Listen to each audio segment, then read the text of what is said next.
"You're suffocating me," my wife said, not even looking up from her phone. "Stop hovering like some sad, lost dog. It's embarrassing." I was standing in the doorway of our bedroom, holding 2 cups of coffee.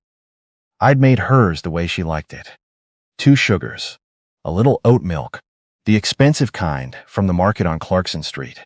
I set her cup on the nightstand without a word and walked back downstairs alone.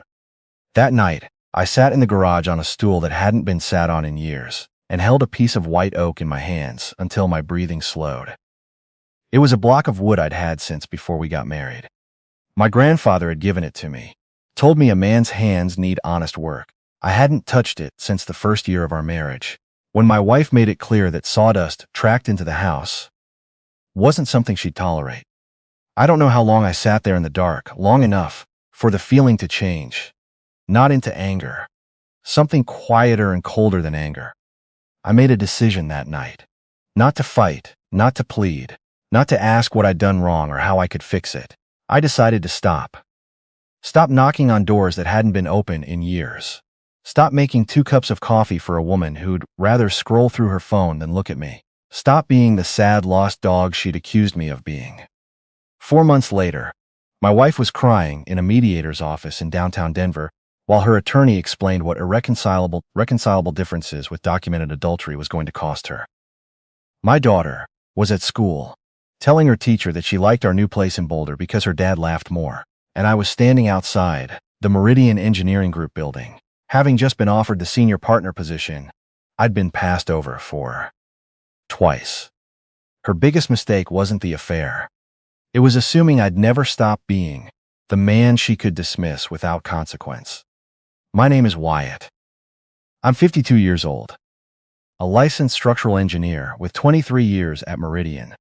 And until this past spring, I thought a struggling marriage was just something you weathered quietly, if you were the kind of man who honored his commitments. I'd been honoring mine for 11 years. My wife, Krista, is 41.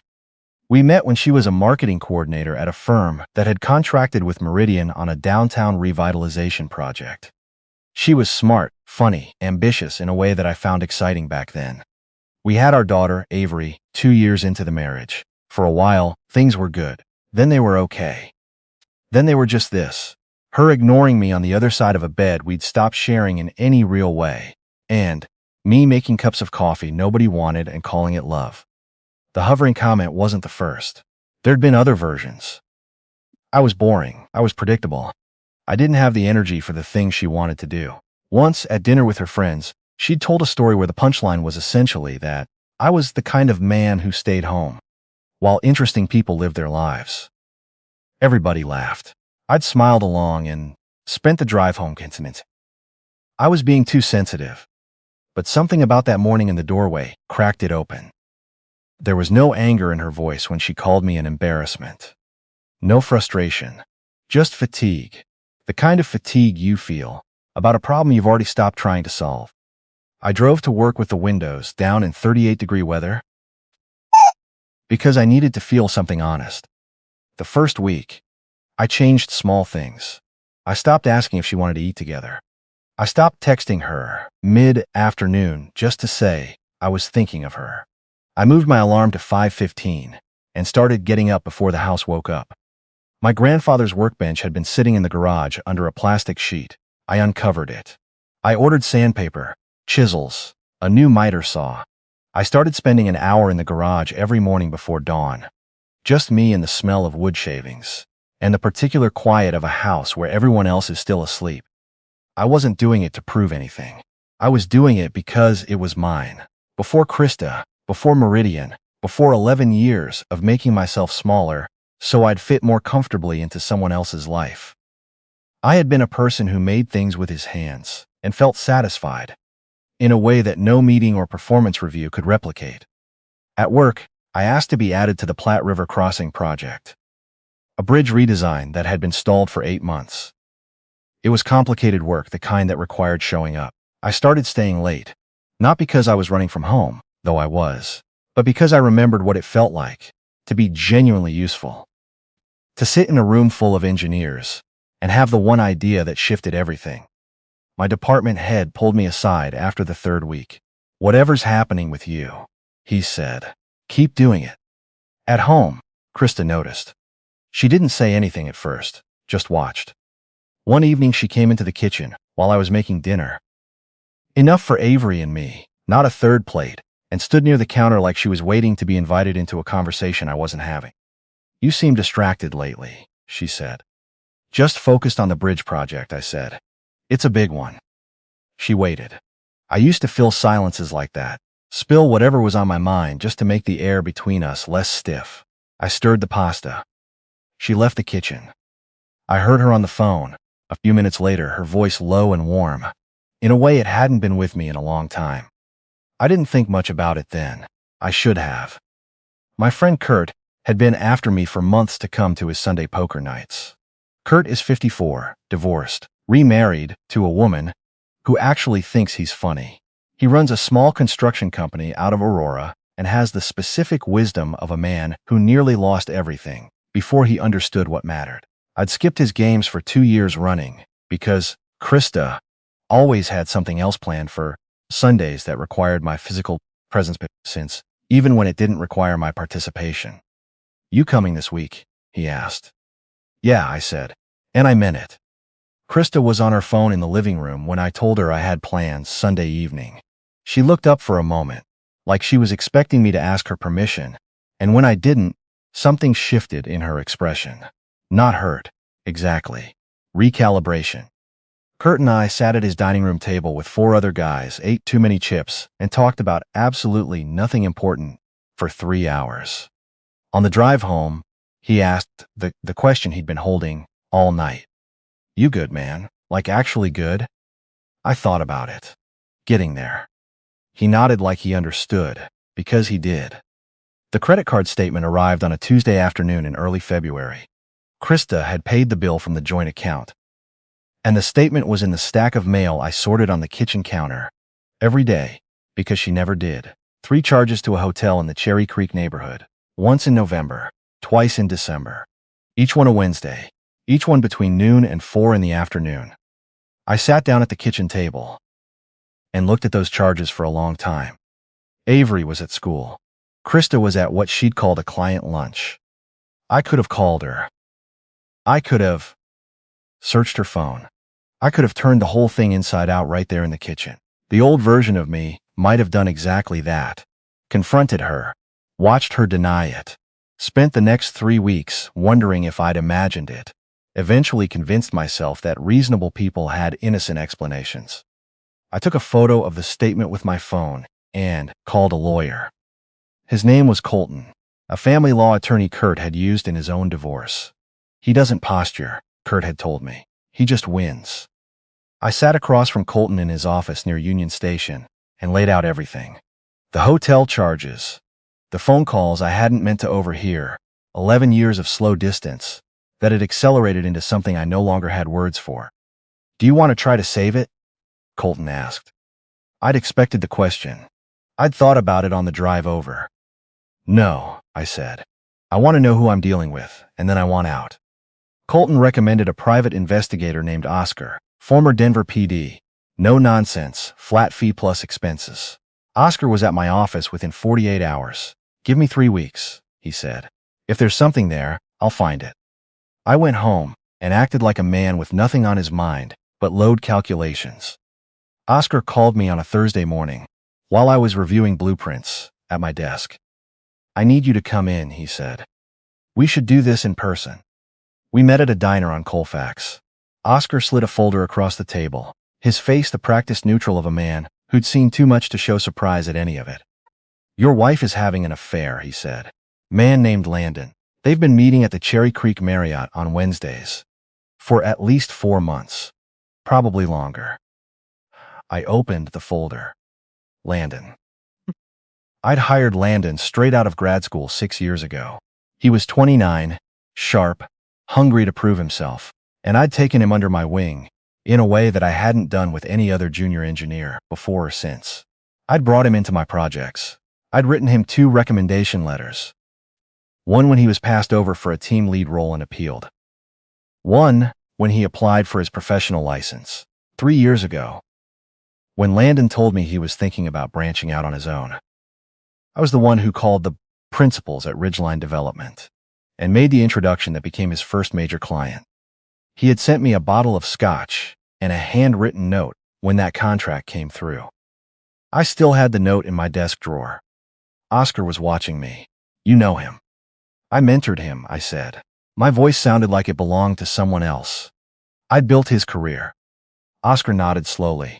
There's more. I ran a background check. He's engaged. Woman named Eliza. They've been together 4 years, living together in Wash Park. I sat with that for a long moment. Then I looked at the photos again. Krista walking into the hotel. Landon meeting her in the lobby. The two of them in the parking garage, his hand on her face. He had used my professional goodwill, my client relationships, my reputation, to build a life for himself. And then he had walked into mine and taken something else entirely. I want everything documented, I said, and I want Eliza's contact information. Oscar looked at me steadily. You sure? She deserves to know, I said. I would want to know. I drove home that evening and helped Avery with her science project, a model of the water cycle, using plastic wrap and a heat lamp. We sat at the kitchen table for 2 hours, while Krista moved around the house on her phone, and I laughed at my daughter's jokes about clouds and let the rest of it sit in the part of me that had already gone still. Colton filed the divorce papers the next morning. Adultery, documented. Full custody petition based Krista's instability and involvement. Service was arranged at Krista's office, professional building, 11 in the morning. She called me 14 times between noon and 2. When I finally answered, she was barely coherent. How could you do that to me at work? Everyone saw. You've been at the Cherry Creek Marriott 5 times since October, I said, with a man I spent 3 years teaching how to do his job. So I want you to think carefully about the question you just asked me. The silence that followed was long and total. Yeah, I said. I know. I hung up and texted Oscar to send Eliza the documentation. Eliza called me 2 days later. We agreed to meet at a coffee shop in Capitol Hill, far from anywhere either of our spouses might appear. She was 33, a nurse practitioner, with the specific composure of someone who had just had the world rearranged under her feet, and was not yet sure if she was going to fall. We ordered coffee we didn't drink. She spread a second set of photos across the table, hers, taken by someone she'd hired after my package arrived, showing Landon in contexts I hadn't seen. Turns out this wasn't the first time, Eliza said. Her voice was steady in the way that voices go steady when crying is something you've already done for 2 days straight. There was someone, before Krista. Maybe 2 someones. I was just too close to see it. You're not the one who failed here, I said. She almost smiled. My attorney says I'm entitled to half of everything. The house, his investment accounts, the business he built. She paused. The business you helped build, technically. Good, I said. Take all of it. We talked for nearly 2 hours. By the end, we'd exchanged attorney contacts, compared timelines, established a clear picture of what had happened and when. 2 people sitting in a coffee shop in Denver, putting together the map of a betrayal that had involved all 4 of us, without our knowledge or consent. As I stood to leave, Eliza said, "He told her you were boring, that you'd never do anything about it." I picked up my jacket. He was wrong about that. I told Krista's parents on a Sunday afternoon. Just me and Avery for lunch, the way I'd arranged it. Her father, a retired school principal named Don, had always treated me with the specific warmth of a man who trusted you until you gave him reason not to. Her mother, Helen, opened the door and immediately read something in my face. I didn't sugarcoat it. I showed them the documentation, the hotel receipts, the photos, the timeline. I told them about Landon, about what I had given him professionally, and what he and Krista had done in return. Helen pressed her hand to her mouth. Don went to the window. "I'm not telling you this to punish her," I said. "I'm telling you because she's going to reframe all of this, and I want you to remember what you saw here today." Don turned around. His jaw was set in a way that reminded me of men I respected. "What do you need from us, Wyatt?" "Just the truth," I said. "When she asked you to take her side, remember whose side the truth is on." They called Krista that evening. I heard later that it was not a gentle conversation. The custody evaluation happened 3 weeks later. A court-appointed psychologist met with Avery separately, then with each of us. Avery, who is 9 years old and has the particular clarity of a child, who has been paying close attention for years, told the evaluator that she wanted to live with her dad because, in her words, Mom is always on her phone when I try to talk to her. Dad puts his phone down. Those 12 words cost Krista the custody argument before her attorney had finished her opening statement. The evaluator's recommendation: primary custody to me, supervised visitation for Krista, pending a demonstrated period of stability. Krista's lawyer pushed back. Colton responded with the hotel documentation, the financial records, including 3 cash withdrawals from our joint savings account that corresponded exactly to the hotel visit dates, and Avery's own testimony. In mediation, Krista sat across the table with red-rimmed eyes and the expression of someone who had finally understood the distance between what they expected and what they were going to get. She would receive limited spousal support for 2 years. The house would be sold. I would get primary custody of Avery and move forward. When the papers were signed, Krista looked at me across the table. "I hope you're satisfied," she said. "I'm not satisfied," I said honestly, "but I'm free. That's different." She flinched. I walked out into a gray Denver afternoon and sat in my car for a long time before I could drive. 3 weeks later, Meridian offered me the senior partner position. The Platte River Crossing project had come in on time and under budget. The first major bridge project they delivered early in 11 years. My department head shook my hand in the conference room and said the partners had been unanimous. I thought about calling someone to celebrate. Kurt, maybe, my brother in Albuquerque.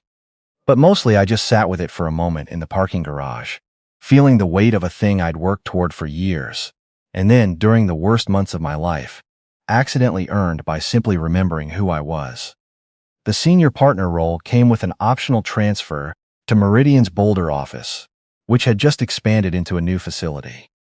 My department head mentioned it casually, almost as an aside. I said yes, before he'd finished the sentence.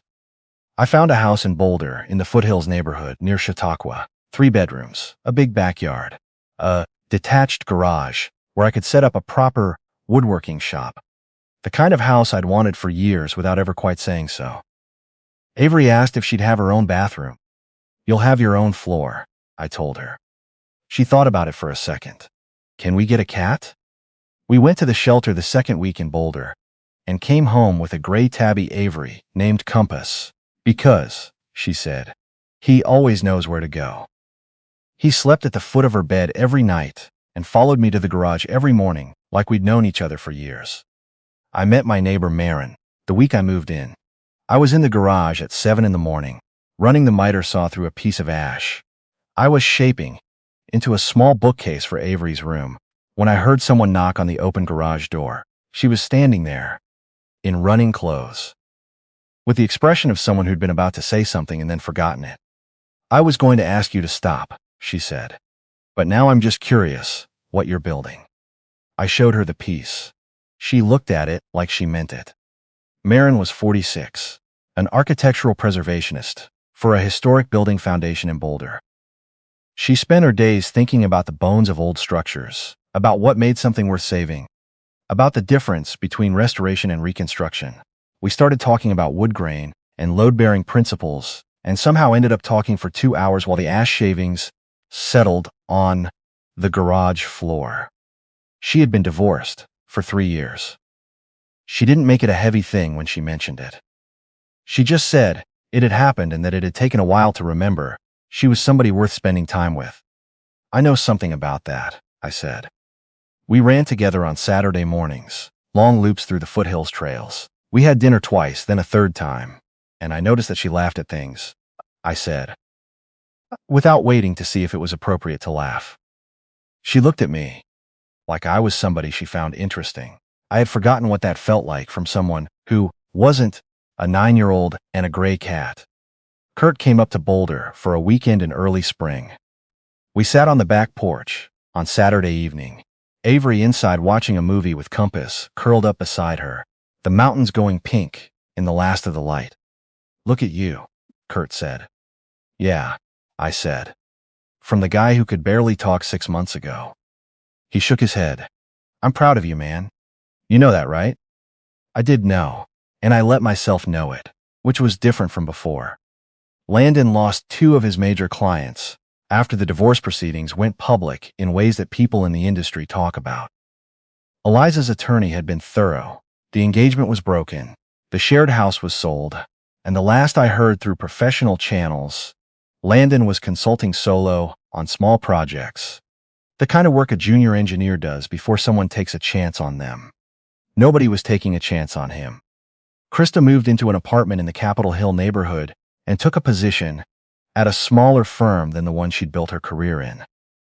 The affair hadn't survived the divorce proceedings. Apparently, Landon had moved quickly to a third woman.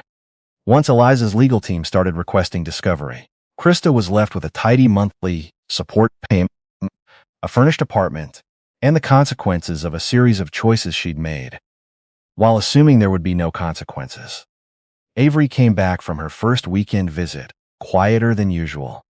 You okay, sweetheart? I asked. Mom kept asking if you were happy, she said. I said yes. She got sad. I thought about what to say. I sat on the floor in the hallway, which is where Avery and I do most of our real talking, because sitting on the floor together makes it easier for her to say things. Your mom and I made choices that hurt each other, I said. But she's still your mom, and it's okay to love her even when things are complicated. I know, Avery said. She leaned her head against my shoulder. I just like living here better. You're actually here. I put my arm around her. Marin joined us for a hike in Rocky Mountain National Park on a Saturday in June. The 3 of us reached a ridge overlooking the valley, sitting on a wide flat rock to eat sandwiches while Avery pointed out every bird she could identify by name, a recent obsession. Marin listened to every one of them like each bird mattered. And I watched the 2 of them side by side in that afternoon light and felt something I hadn't felt in a long time. The simple, uncomplicated recognition that this was my life, and it was good. Avery asked Marin what her favorite bird was. I don't know enough birds yet, Marin said, but I want to learn. I'll teach you, Avery said, like it was settled. On the drive home, Avery fell asleep in the back seat, and Marin sat in the passenger seat in the quiet way of someone comfortable with not filling silence. The mountain light was doing something to the highway that made the asphalt look like water. You seem settled, she said eventually, like someone who's been unsettled for a long time and finally stopped. I forgot who I was for a while, I said. Kept trying to be someone else's version of a husband. Kept making myself smaller, quieter, less, because I thought that's what staying required. I watched the road. Turns out staying was the wrong project. She nodded. It took her calling me a lost dog for me to remember I wasn't one, I said. Marin looked at me for a moment. You're the least lost person I know. I didn't answer, but I held on to that. The woodworking shop in the garage was taking shape. I'd built Avery's bookcase, then a small writing desk for myself, then a coffee table that Marin had admired when she came for dinner one evening. 2 of my colleagues at Meridian had seen photos and asked if I took commissions. I'd laughed the first time. The second time, I gave them a number, and they both said yes. Some mornings I woke up at 5 and sat in the garage before dawn, with a cup of coffee and a piece of wood and no particular plan. Just the sound of the tools and the smell of sawdust and the specific silence of a house where everyone inside is safe and sleeping. My grandfather had told me that a man's hands need honest work. He was right about that.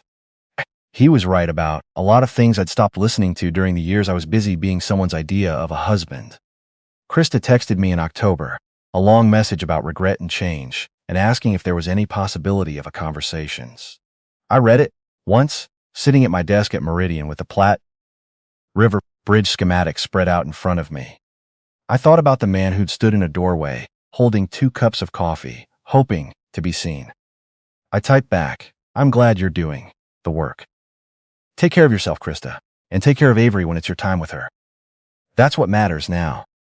Then I blocked the number. Not with anger, with the particular clarity of a man who knows exactly which doors to leave closed, so the right ones can stay open. That evening, I finished the last joint on a small oak side table and stood back and looked at it. In the garage light, it was solid, square. It would hold whatever you put on it without complaint. My grandfather would have approved. Marin knocked on the open garage door. The same way she'd done the first morning we met. She was holding two buyers and wearing the expression of someone who already knows they're welcome. "How'd it come out?" she asked. "Good," I said. "Really good." She handed me a beer and looked at the table for a long moment. "You're good at this." "I forgot I was," I said, "for a while." "Well," she looked at me. "You remember now." I did. That was the whole of it, in the end. Not the courtroom, not the papers, not even watching Landon lose the career I'd helped him build. None of that was the victory. The victory was the morning in the garage with the white oak in my hands, and the decision to stop being someone who apologized for taking up space. She told me I was suffocating her, so I gave her all the air she wanted and used what was left to rebuild myself from the ground up. And when I was done, I was the man my grandfather had always assumed I'd become. The one who makes things that last. The one who knows his worth. The one who stopped waiting for permission to be himself. In the end, the best thing Krista ever did for me was tell me I was nothing, because I got up the next morning and spent the rest of my life proving her wrong. And that turned out to be more than enough.